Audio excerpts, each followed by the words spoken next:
get started. Today we'll talk about Cloudera VM, about its features, how it could be installed, and so on. So in order to get it, just go to cloudera.com and under downloads select quick start VMs.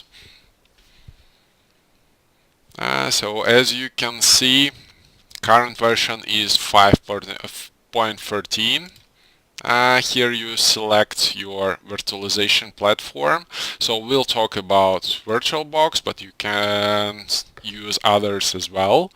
So here you just need to provide some basic info about you, and then you are ready to download it. Once you have done that, you'll have a zip archive which is about 5 gigs. After unzipping it, you'll have two files. So one is quite big and contains all data, and another one is a small one for importing to VirtualBox. So if you just double click on it, we'll have some error, and then we'll have this dialog box which asks us about some settings related to data import. So two parameters are pretty important for us. So the first one, number of CPUs or cores to be dedicated to this VM. So by default we have only one core, but I would recommend to you, if you have some, to give some extra cores. So for example, as you can see, I have already imported virtual machine and I have dedicated 6 cores. So that will pretty much speed up the virtual machine. Also RAM, by default it's 4 gigs only. Also, if you have such possibility, please give more. So I have dedicated about 16 gigs of RAM. If you wish, you can also change the folder where VirtualBox will store all files related to your virtual machine.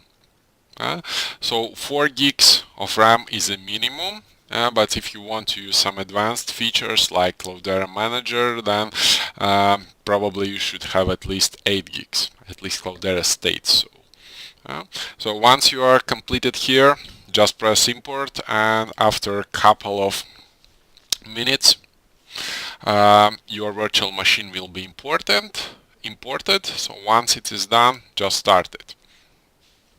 Okay, so depending on your hardware and how many cores and RAM you have dedicated to your virtual machine, it will take some time before it's loaded.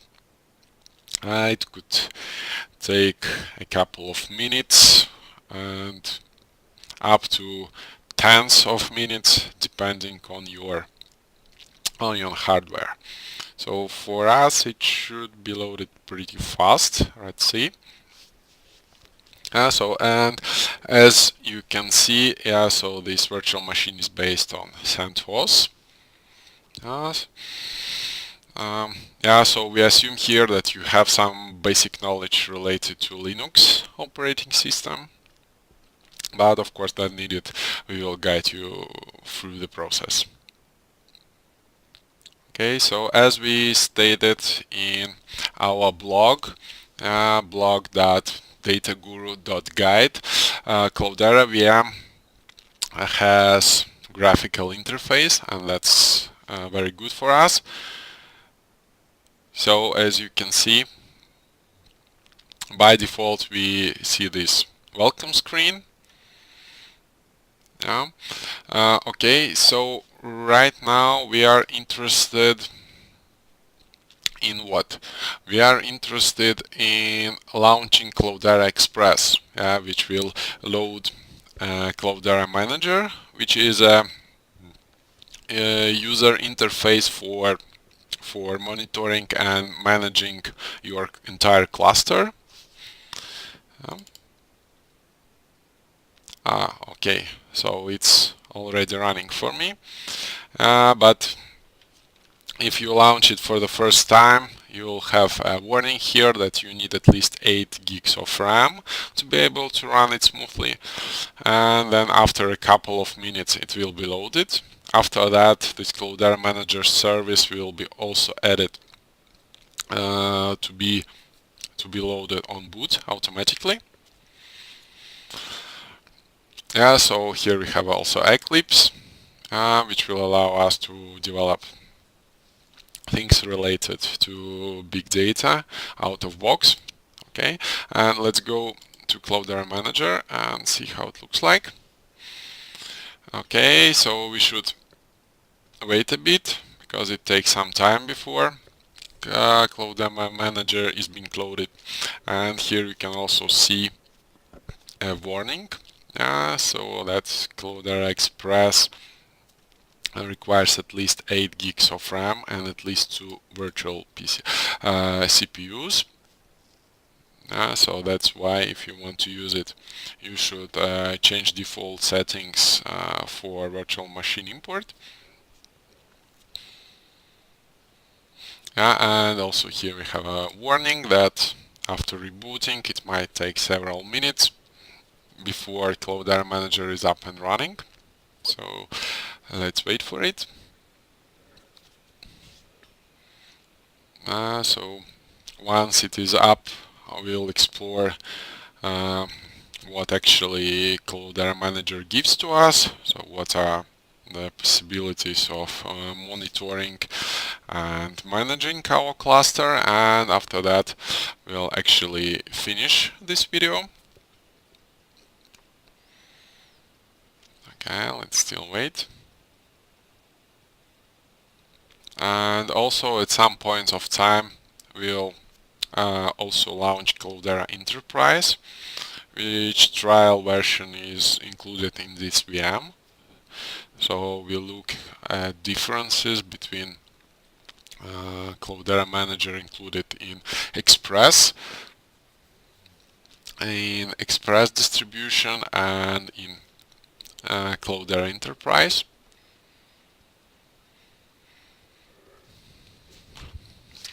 So while we are waiting, let's also look at Hue graphical interface. Okay, service is not running as it is now managed by Cloudera Manager. Okay, so Eclipse, let's launch it.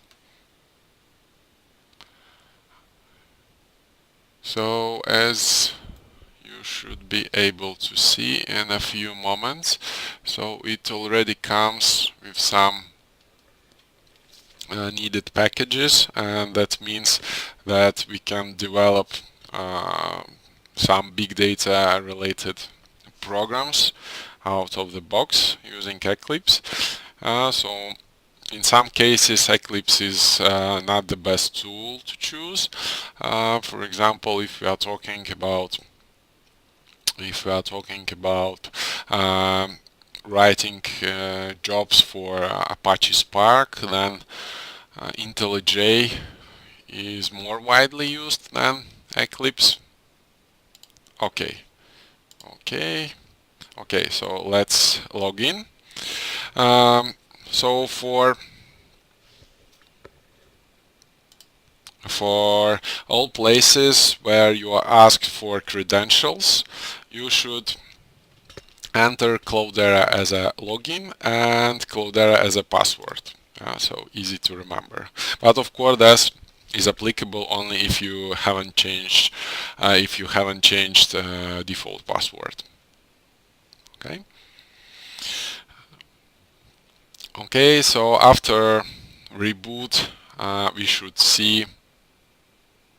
So first of all, what we see. So here we have a list of services running or which are supposed to run in our cluster. Right, so for most of them status is unknown, so that's okay for cluster or virtual machine which has just been rebooted. So that's fine. Okay. So here what you can see. So here we should have a list of hosts which are included in our cluster. So for virtual machine, of course, we have only one machine, this virtual machine. So here we can also see disk usage. So for now it's about 12 gigs. Here we have physical memory, total physical memory, and how much memory is used now. Of course that will vary depending on which services are running and so on.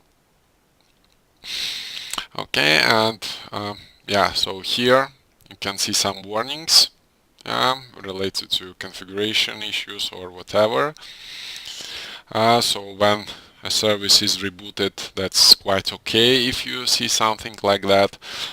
So for some services you will see also these critical health issues, but once again, if you have just launched your virtual machine, just give it some time to load all needed services. So if at the beginning, just after restart, if you see this critical problem, that's fine. So if you continue to see them,